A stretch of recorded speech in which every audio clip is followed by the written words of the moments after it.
everyone, I'm Cassandra. And I'm Mom. And this is Millennial Mom. And in today's video, we are here to review 90 Day Fiancé, The Other Way, Season 2, Episode 10, Forgiven, Not Forgotten. And I can already think of a few people who that applies to. So, let's get into the video.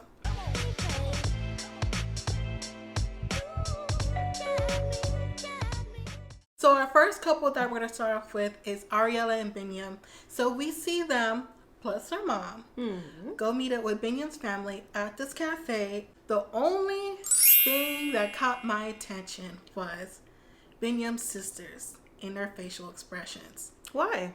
Because they were not here for it. It kind of reminded me of how I would look if I was looking at my brother's soon-to-be baby mama or fiance, and he's just came out of the same predicament, not even like a year ago, and he's doing it all over again, like the same cycle. I would have some reservation too.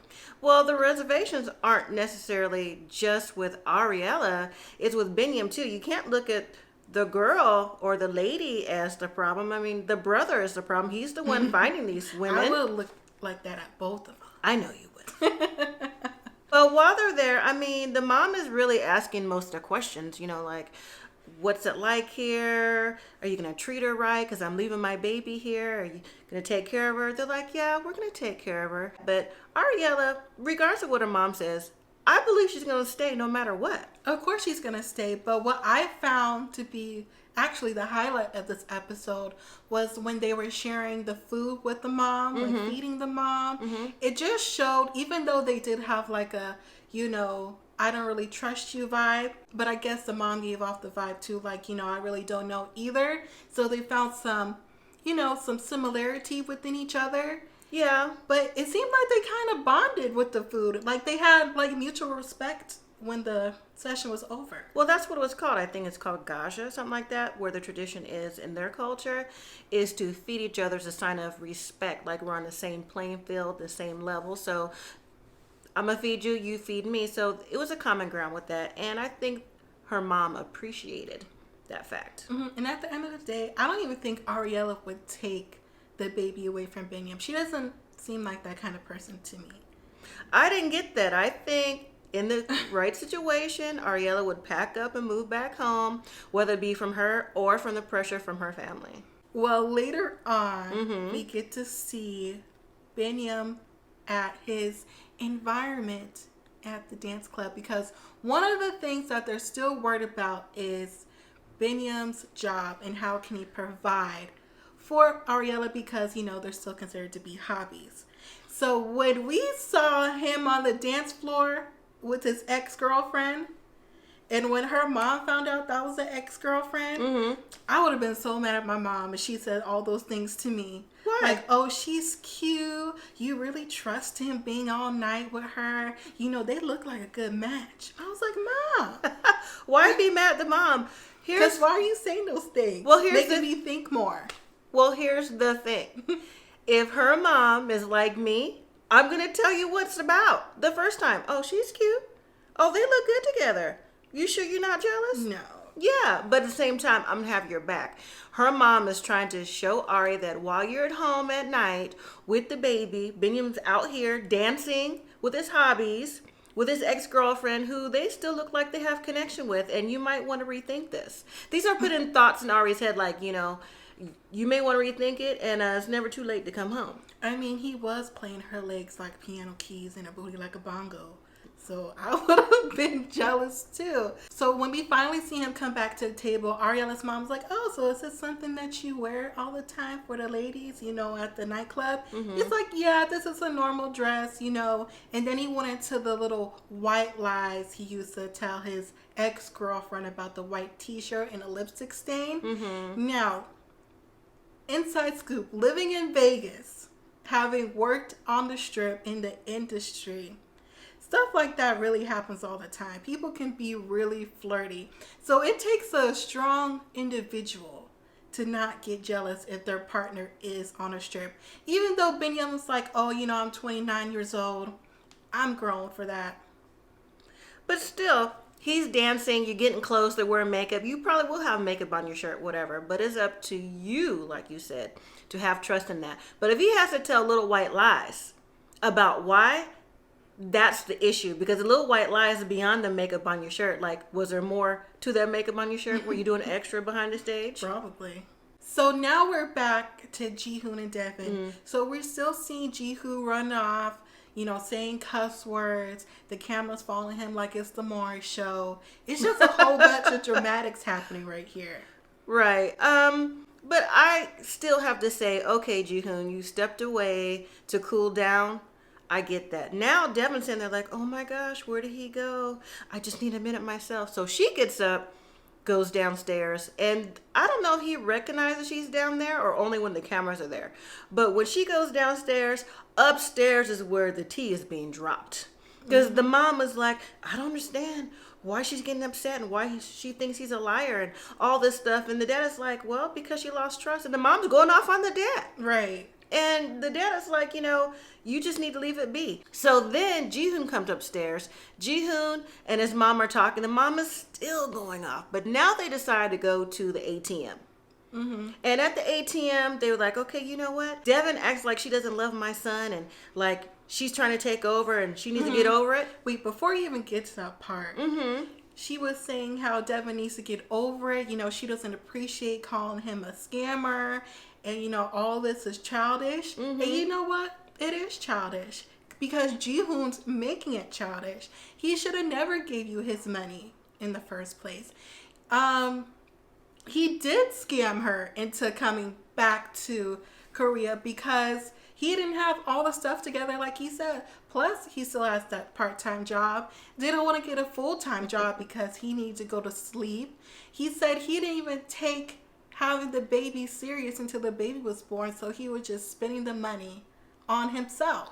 Right, but I disagree on the point where the money part. If he's putting the money in his mom's account, it's so that he won't spend it. So I understand that. So you give him an allowance. Because if you don't, clearly he's going to put himself in the same debt he clearly got himself in the first time. No, but that was the whole point of Devin bringing up the joint bank account. Because at this point, they're already married. So why not have it in the joint bank account with the whole girl that you got pregnant within the first time? I know, but I understand why he did that or whatever the case may be. Because some of the debt was to his parents. So he had to pay it. Jihoon and his mom go to the ATM to give Devin some money to quiet Devin down. Like, she want to go back to States. Here's the money.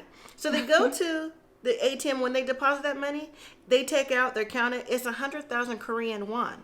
I was like, they count all that money on the street? There was no Zelle? But the amount of that Korean won, I looked it up, turned out to be $83.80 in American money. Right. So with that being said, what apartment can they find in Korea that they can build off his money to have another month retrial? Because Devin's claiming she's broke, which I don't necessarily believe. So I'm just still confused on how come they just didn't stay at that apartment. Devin is broke because she spent all her money coming to Korea, getting that apartment, everything else that Jihoon didn't help her with. That's why she's broke. I can see that. But throughout this whole segment, Jihoon said, he's embarrassed that he's done this and done this on camera, done this to his family, done this to Devin.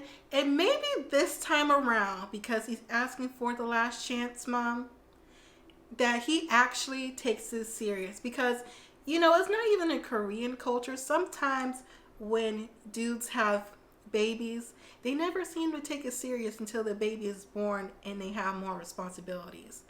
Sometimes. Well, Devin is willing to give him that one more chance, and we'll see if he goes through with it. So next we have Tim and Melissa. I always forget to call him Cheese Stick. I don't, and I don't even think that's appropriate. I don't care what his friends call him. It's Tim.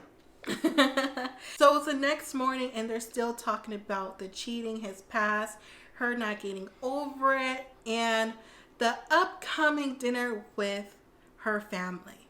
I personally did not like the breakfast, nor did I like the dinner that's coming up. The breakfast was just as tense as the day before, you could cut it with a knife. Tense and repetitive. If that's the only thing you can talk about, Tim, cut your losses. I know you love her, but it's not going to work out. Mm-hmm. It's not. The only thing good about the breakfast with Tim was the chorizo. I mean, because what keeps coming up is, you're going to meet my family, and the dad doesn't know. I know that you kind of close with my dad, but he doesn't know what's going on. But my mom, she's just not into this, and you have to win us like both back. I'm like, why both back? In a way I can see it, but a way I can't. I mean, if you want the relationship with Tim, you know that he came to Colombia to be with you and to be a part of your family. So I don't understand why she keeps bringing this up, because to me, they don't have anything in common. And if they did, they don't anymore. We don't even know what that was. Right, because it's overshadowed by the cheating. I was about to say allegations. The cheating, because it really happened. And they're not there. Mostly, she's not really moving past this. Mm-hmm. Later on, when we get to the dinner, I don't think the dinner was tense. It more so seemed like it was an elephant in the room. Yes. Like no one was talking about it. And the dad, I'm not too sure if the dad picked up the vibe, but I kind of felt like the dad picked up the vibe because he later on took his other daughter to get another bottle of tequila when I was like, there's already a bottle of tequila on the table, so what's happening here? But I guess it was just an excuse so Tim and the mom can talk. And I appreciate Tim trying to immerse himself into her culture because he was speaking to her mom for the most part in Spanish. Yes, I enjoyed that too. I was going to say that before you did. I was like, I appreciate him taking the time to learn some Spanish to communicate because that's not what you get with these other couples. So I really appreciate that. At all. But I'm just not really here for her mom. I know her mom is hurt. I know her mom, feels bad for the daughter. But I just feel like it's too much. Like, are you in a relationship with Tim as well? That's how it comes across. And, let's say it was you. You told me something, I would be upset too. I would. But you have to make your own decision. Now, like I said, in their very first episode when they came on, there's something else underlying here. It cannot just be you cheated. Because she spent all this time in the States being an exchange student. You got together after a little while, after she came back, for like the second time, and this just so happened? Like, where's the middle ground here? We are definitely missing something. So, again, I'm not on board with this relationship because that's the only thing she could bring up. That's the only thing her mom could bring up. Her mom told him to his face, this is not going to work. I appreciate your apology, but I'm not with it. But I do agree with the mom, though. He was putting on a lot of tears, like he was still hurt about it, but it's more so the action plan than just saying you're sorry. But your action plan was to come to Colombia, and that's not working out. So I'm just interested what's going to happen when the father finds out, because it's just going to keep going downhill from here. So our last couple for this episode is Jenny and Sumit. And I'm not even going to lie to you. When she started off saying now her biggest fear is his family, I died laughing. You did? I did, because I'm like, Jenny, do you not remember when the whole family and the ex-wife's family pulled up to the house? Oh, yeah. Jenny remembers because Jenny and Sumit are on their way to meet his brother for lunch. And one of the first things she said was, oh, I haven't seen you since you came with the family. She remembers. I mean, it was traumatizing.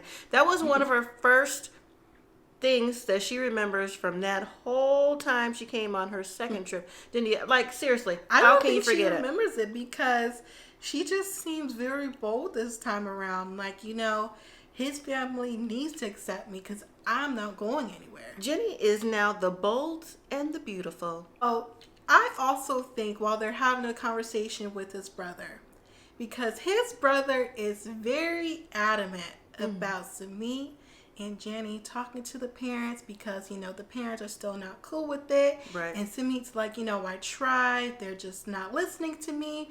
But his brother is very persistent on having him and her speak to the parents. And I don't know why his brother is trying to set him and her. I don't know who I would feel more so bad for, him or her. I'm going to go for her because she's in a whole nother country. I'm just like, why is he setting him up like this? Their parents are just never going to be with it because of her age. She can't tote a baby. She can't really do nothing. And she's older than that. They're just not ever going to be with it. Well, his brother wants them. I understand what you're saying. Since Jenny has come back, even after all those events that took place, Jenny came back. And I guess he wants her and Sumit to show to the parents, present that I'm here. I love your son. I'm not just here as a mistress. I want to marry Sumit once he gets his divorce, because the divorce is supposed to be in process. So once it's completed, they want to be together. But the brother did say, it's going to look bad on our family through society and culture and things like that. And Sumit was like, why? Why does everyone have to be happy? How come I can't be happy? Just going on and on and on. Mm-hmm. And Jenny's co-signing that. And that's true. I mean, he should be happy. However, that's not what their family and their tradition believes. I mean, don't get me wrong. I feel for Sumit and Jenny because I do feel like they are an authentic couple. Mm-hmm. But, I mean, is Sumit's brother really going to speak up this time? Because he didn't the other time. About their relationship and their marriage? I don't think it's really Sumit's brother's job to speak up. It is on Sumit to talk to the parents. Just like when Jenny says in other episodes before, like when she's met his friends, like, how come you didn't say anything? It's not up to the friends to say anything. If Sumit wants to be with you, get married, then he has to take whatever tradition that he follows and put that to the side to be with Jenny. And that's just the bottom line. And you know what? If they do say yes or give their approval, what you gonna do? Oh, I fainted. Oh, I fainted. You're not gonna believe it? Not gonna believe it. I've been clutching my pearls. All right, everyone. So that was the end of this week's episode. It was an okay episode. I'm really interested to see how Melissa's dad is going to take the cheating fiasco, because if her mom took it this hard and they have a close bond with each other, Dad and Tim, it's just going to be a no.